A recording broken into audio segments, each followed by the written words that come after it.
So hey guys, welcome to my YouTube channel. Guys, आज की इस वीडियो में हम बात करेंगे कि आज से बोर्ड एग्जाम तक बस टॉपर की तरफ पढ़ लो।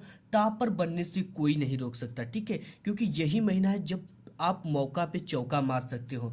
तो सबसे पहले हम बात करेंगे कि इस वीडियो को दो तरह के स्टूडेंट देख रहे हैं। फर्स्ट, वह स्टूडेंट जिसकी तैयारी नहीं हुई है और वो एक अच्छा मार्क्स लाना चाहते हैं, और दूसरा वह स्टूडेंट जिसकी तैयारी 40 से 50% की हुई है और एक अच्छा मार्क्स लाना चाहते हैं। तो ये वीडियो उन छात्रों के लिए है, ठीक है।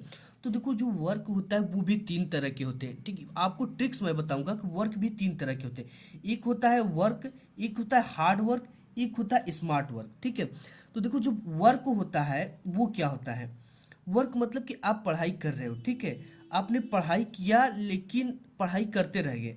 हार्ड वर्क का मतलब क्या हुआ कि आप बहुत मेहनत से पढ़े, उसका सब कुछ किए, लेकिन जो अंतिम समय आता है उसमें आप ध्यान नहीं देते हो। आपको ओवर कॉन्फिडेंस हो जाता है कि मैंने इतना कुछ कर लिया, अब एग्जाम आएगा मैं सब कुछ कर लूंगा।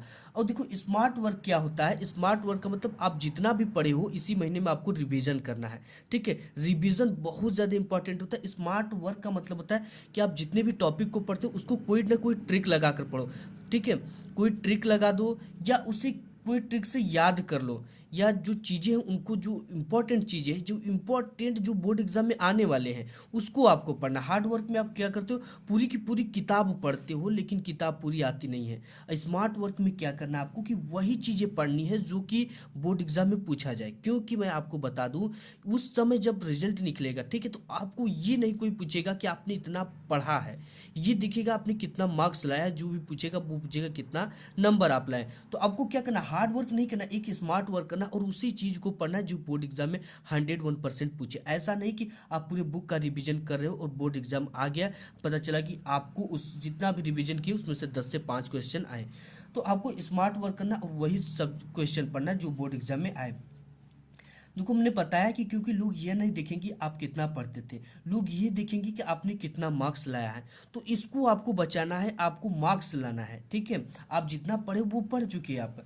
देखो, आपको उन महत्वपूर्ण बिंदुओं पर फोकस करें जो एग्जाम की दृष्टि से महत्वपूर्ण हो। अब आपके दिलो दिमाग में ये क्वेश्चन उठता होगा कि एग्जाम की दृष्टि से कौन से जो टॉपिक है वो महत्वपूर्ण है। तो मैं आज की इस वीडियो में आपको बताऊंगा। अगर आप 10th में हो या 12th में हो तो दोनों के लिए ये वीडियो है, ठीक है। और इसके बाद तो अब आपके ये दिमाग में उठा है तो हमें क्या करना चाहिए कम समय में एक अच्छा मार्क्स लाने के लिए, यानी आप स्मार्ट वर्क कैसे करना चाहिए, ठीक है। तो देखो, सभी सब्जेक्ट इंपॉर्टेंट होते हैं, चाहे वो हिंदी हो, चाहे इंग्लिश हो, चाहे मैथ हो, चाहे साइंस हो, चाहे सोशल साइंस हो, चाहे आर्ट्स हो, सभी इंपॉर्टेंट होते हैं। क्योंकि अगर आप हिंदी में, ठीक है, हिंदी या मैथ में, अगर आपने मैथ में 100 में 95 नंबर ला दिया और आप हिंदी में केवल और केवल 43 नंबर लाए, तो ये बताओ कि आपकी रिजल्ट अच्छी बनेगी?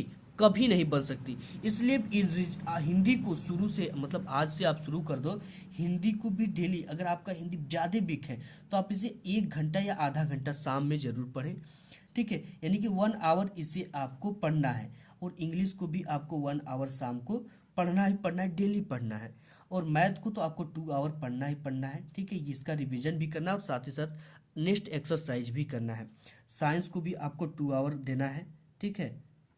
और सोशल साइंस को भी आपको क्या करना है, 1 आवर देना है, यानी 1 घंटे तक आपको पढ़ना है।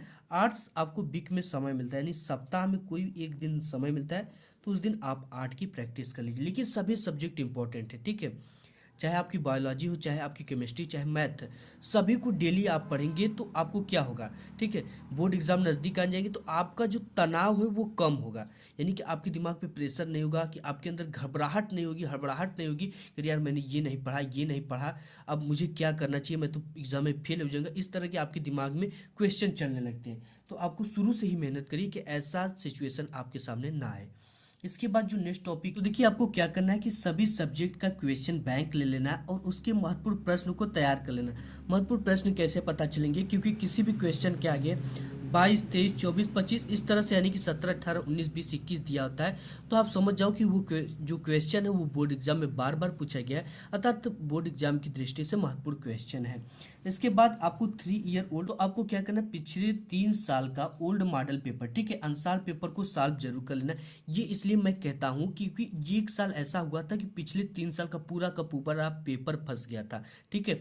और हर पिछले पुराने साल के पेपर में से जरूर क्वेश्चन पूछा जाता। अगर आप 3 को सॉल्व कर ले तो लगभग 50% क्वेश्चन उसी से आपको पूछे जाएंगे। तो सभी सब्जेक्ट के आपको 3 ईयर ओल्ड मॉडल पेपर, अनसार पेपर को क्या कर लेना है, सॉल्व कर लेना है। इसके साथ ही साथ आपकी ये कोशिश होनी चाहिए कि सभी सब्जेक्ट का रिवीजन करें। आपकी कोशिश ये होना चाहिए कि रिवीजन लिख लिख कर करें। इससे होता क्या है कि चीज़ें आपको लंबी समय तक याद रहती है।